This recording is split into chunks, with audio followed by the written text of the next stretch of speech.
5 tahun. Diandra dan bayi perempuannya sudah diizinkan pulang setelah menjalani perawatan intensif selama seminggu.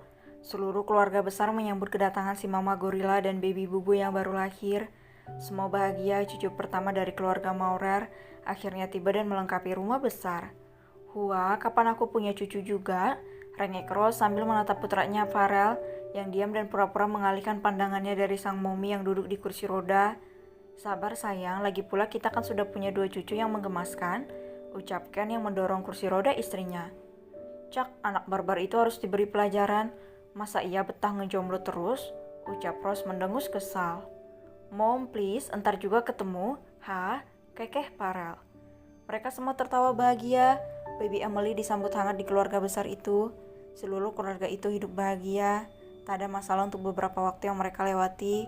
Waktu terus berlalu, usia terus bertambah, kehidupan yang dilalui selalu memiliki masa-masa sulitnya sendiri, segala suka dan duka, bahkan perubahan mereka lewati bersama-sama.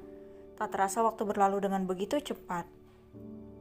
5 tahun kemudian, di kediaman baru keluarga Diandra dan David memilih memisahkan diri dari rumah besar keluarga Park.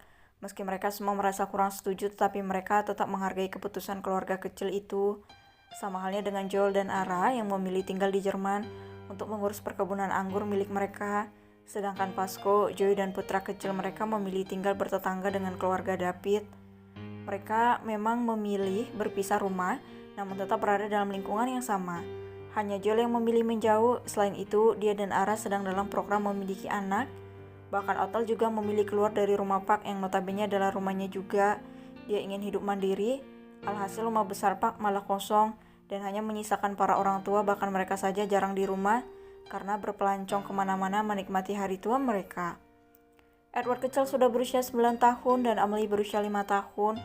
Keduanya tumbuh dengan sangat baik dan lucunya Otnell dan Edward kecil malah tinggal di rumah keluarga David dengan alasan kalau Otnell tak bisa memasak, jadi sekaligus numpang makan dan tidur. Karena dia dan Edward tidak mau tinggal berdua di rumah baru yang mereka beli, tepat di samping rumah Diandra. Rumah Pasco di sebelah yang lain dan rumah Joel dan Ara di depan rumah Diandra meski tak dipakai. Jika mereka berkunjung ke Indonesia, mereka punya tempat untuk singgah dan mungkin suatu saat nanti akan tinggal di negara itu setelah semua urusan bisnis Joel bisa dialihkan. Edward, Emily, ayo sarapan. Mama udah buatkan sarapan nih. Kalian harus cepat biar nggak telat seperti kemarin, teriak Diandra dari dapur. Bentar Mom, Daddy, susah dibangunin. Kesal Edward yang sedang membangunkan Otnell untuk pergi kerja. Edward sudah sekolah dan dia sudah di bangku kelas 3 SD, bersekolah di yayasan yang sama dengan Emily. Sebentar Ma, Papa tidur terus, Emily susah banguninnya, teriak Emily kecil yang sudah masuk taman kanak-kanak. Hai, terpaksa harus pakai tenaga dalam, gerutu Diandra sambil menyisingkan kedua lengan bajunya dan berjalan menuju ruang depan di mana kedua pria itu terlelap di ruang depan karena bermain game semalaman tanpa lihat waktu, padahal paginya mereka harus bekerja. Diandra berjalan dengan wajah kesal. Nak, kalian berdua makan dulu di ruang makan, biar mama yang urus kedua orang bodoh ini. Edward bantu bubu, titah Diandra yang sudah memasang wajah ganas di depan kedua pria yang sedang molor itu. Siap Ma, seru Edward. Baby bubu yuk makan biar abang suapin, ucap Edward sambil menggandeng tangan Emily yang selalu dia panggil dengan sebutan baby bubu.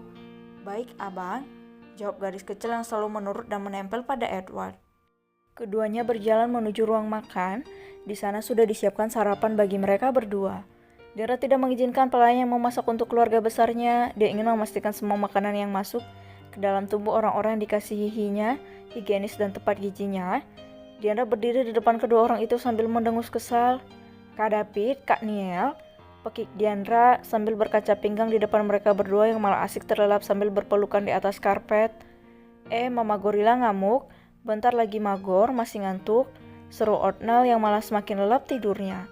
5 menit lagi sayang, masih ngantuk, seloro David yang malah makin memeluk Otnell. Sungguh posisi mereka tampak sangat ambigu saat ini.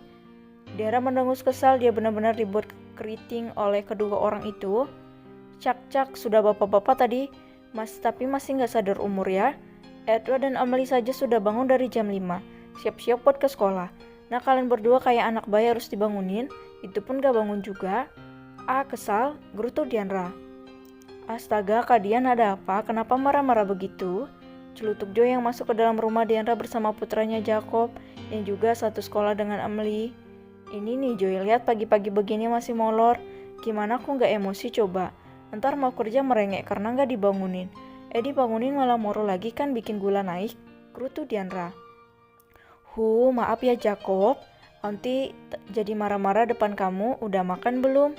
Gabung sama Bang Edward dan Emily, ucap Diandra pada si kecil Jacob. Baik Aunty, ucap bocah pendiam tapi jenius itu. Joy tergelak mendengar ucapan Diandra sebab dia juga mengalami hal yang sama di rumah. Pasco yang pulang larut dari rumah Diandra semalam karena bermain game bersama David dan Outnal semalam juga sangat sulit dibangunkan. Untungnya dia punya cara jitu untuk membuat suaminya langsung melek. Kak Dian, kalau Kak David gak mau bangun coba ucapkan ini. Joy berbisik pada Diandra.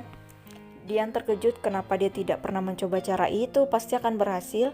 Dan untuk Outnal mudah saja ada cara jitu agar pria itu menurut padanya. Kau benar juga, kenapa juga aku tak terpikir cara itu? Dari mana kau tahu cara itu? Tanya Diandra dengan seringnya di wajahnya. Kak Pasco juga sama, dia molor terus. Tunggu aku ancam baru dia bangun. Joy tertawa.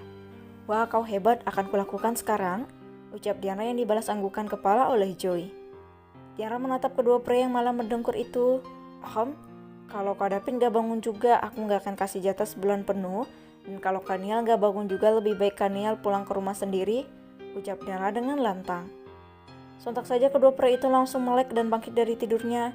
Dengan mata terbelalak mendengar ancaman dari ibu negara. Bangun nih bangun, jangan jatahnya dikurangi, bisa stres aku. Iya, ini udah bangun mau mandi terus makan dan pergi kerja, celutuk David sambil menggosok-gosok kedua matanya. Iya, nurut nih nurut, jangan diusir ntar aku makan apa. Masa iya makan makanan cepat saja gak mau? Iya kerja nih, nurut jadi cabut, ancamnya. Oke, suruh Outnal. Kedua pria itu langsung melesat menuju kamar mandi dan mempersiapkan diri mereka. Diandra dan Joy tertawa, cara jitu yang berhasil dan patut dicoba. Tunggu diancam baru sadar, Keduanya tertawa terbahak-bahak melihat kedua pria yang berpenampilan acak-acakan. Belum lagi rambut David seperti sarang burung dan wajah Outnal bengkak karena makan ramen. Haduh,